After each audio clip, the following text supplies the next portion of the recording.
Tu m'as dit je t'aime, je t'ai dit attends. J'allais dire prends-moi, tu m'as dit va-t'en.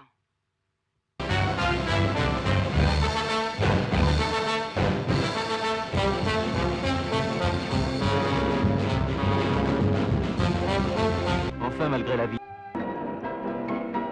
Un cas. Cela, c'est une statue qui a un peu de style roman. D'ailleurs, elle est grêlée par la pluie parce que je l'ai trouvée au fond d'un jardin. J'ai l'impression d'une figure en putréfaction. D'ailleurs, c'est très curieux de voir la pierre traitée d'une façon aussi flasque. Cela, je l'aime beaucoup. Les lèvres sont très belles. Cette reproduction montrait un visage de femme grossièrement sculpté, exprimant un sourire tranquille qui laissait...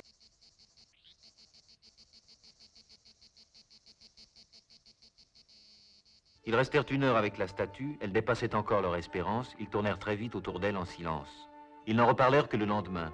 Avaient-ils jamais rencontré ce sourire? Jamais. Que ferait-il s'ils le rencontraient un jour? Ils le suivraient.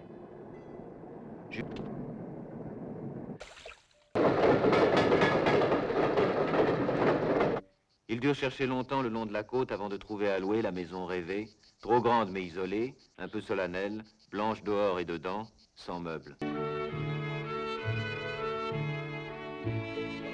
Porcelaine.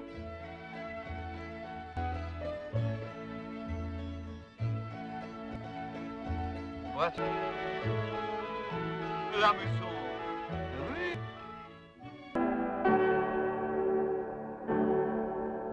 Théâtre. Bravo. Et que le grand lit mérovingien était inauguré. Point qu'il en fit le lendemain un dessin, lui qui l'envoyait à... Le chapeau de Catherine suivait tout seul le fil de l'eau. Content de lui et craignait de...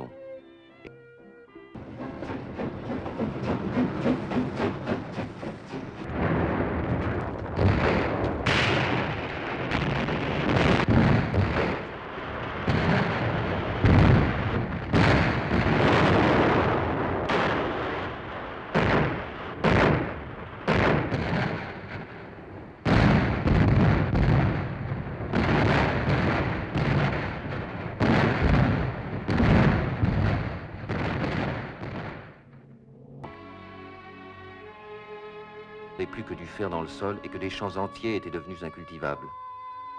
Alors on en faisait des cimetières que Jim parcourait en cherchant sur les coups. Au milieu des sapins, près d'une prairie en pente.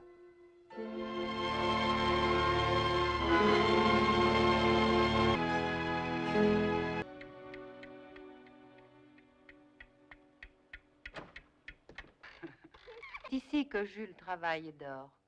Notre vie est organisée comme celle d'un couvent. Jules écrit ses livres, chasse ses insectes et toutes ses bestioles. Mathilde, que vous avez vue, est la fille d'un fermier voisin. Elle m'aide à m'occuper du ménage et de sa... Mon Mozart, qu'un jour il avait déguisé Jules en Mozart. Jules vous y conduira tout à l'heure. Jules évite. Écoutez les chants de la courtilière. C'est une espèce de taupe.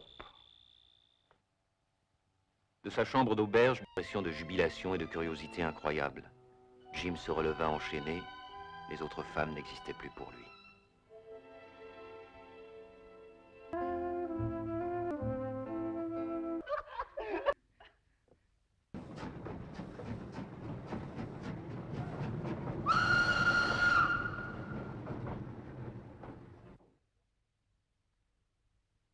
Catherine passa l'hiver jusqu'à ce que Catherine eut la certitude qu'elle ne portait pas un enfant d'Albert. Cette retenue qu'il s'imposait les exalta, ils ne se quittaient pas, ils ne trichaient pas, la terre promise était en vue.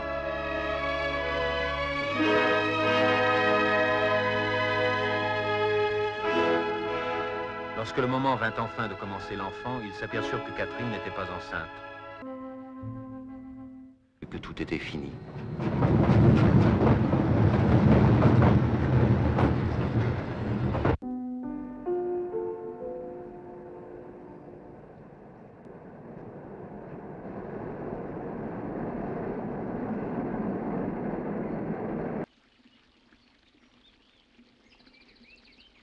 Magnifique ici.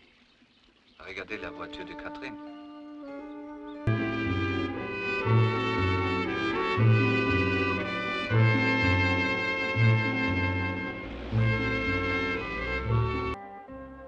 Vous dînez avec